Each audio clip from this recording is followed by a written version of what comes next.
Now Iran and the China factor. According to the Daily Telegraph, 3 Boeing 747 freighter planes left China for Iran in the first 3 days following Israel's first strike on Iran.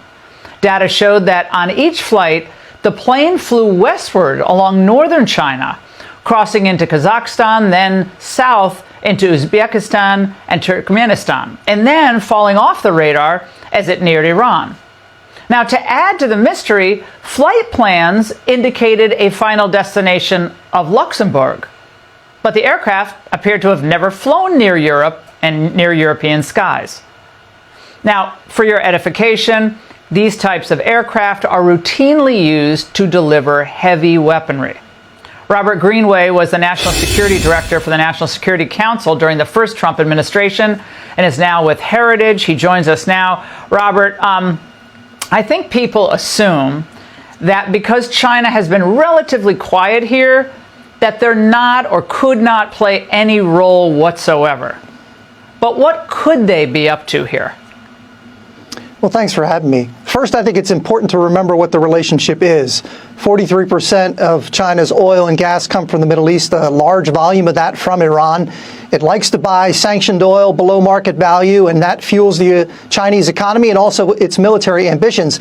And so that's the central relationship. They've been relatively quiet, in fact, extremely quiet about the current conflict and coming to Iran's assistance. We also know that a large fire in Bandar Abbas port was Chinese solid propellant for missiles that exploded and created a tremendous amount of damage just about a month ago.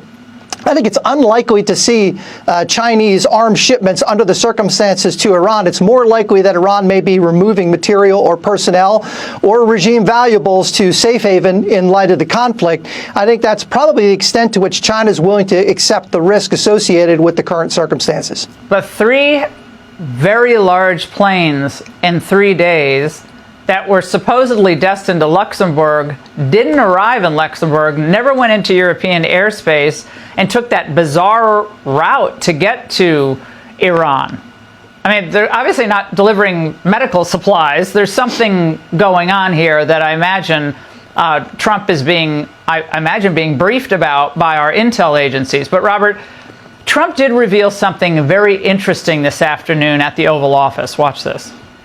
Have you closed the door on meeting with them? No. Okay, so it's still open to them coming here in your eyes. I mean, they asked if they could come. We'll see if that happens. And it's not that easy for them to come. They can't get out. You know, they're in Iran, and in one case, the guy wanted to come so badly, but he can't get out because there's bombs dropping all over the place.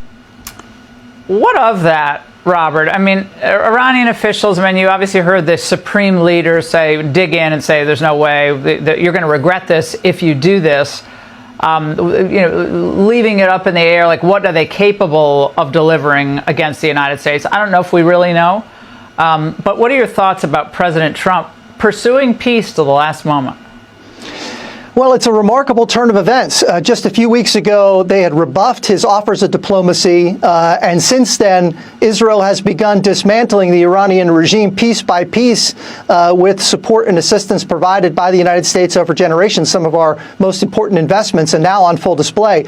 And now the president, for the first time, any American president has had the advantage of time on his hands, and so he can sit now and wait for ideal circumstances at reduced price, and he can wait until the circumstances warrant his involvement, whether it's a precision military strike, to your point, with limited time duration and scope, but also, again, at much lower risk, because every strike that Israel takes each day makes Iran less of a threat to the United States and to Israel, and this is to our advantage. It's unlikely diplomacy is going to be pursued because, again, we got here because of failed diplomacy, and no agreement has been able to stop or constrain Iran's activities. Robert, one of the real sticking points, I think, for Trump's supporters, 77 million people who voted for him, is what he campaigned against so brilliantly and totally busting the old order, the old foreign policy order, which was this idea of nation building and regime change. And when it comes to the Iranian regime change, Trump said this, watch.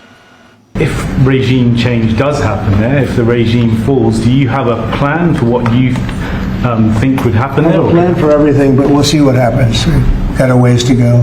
They should have made the deal. I had a great deal for them.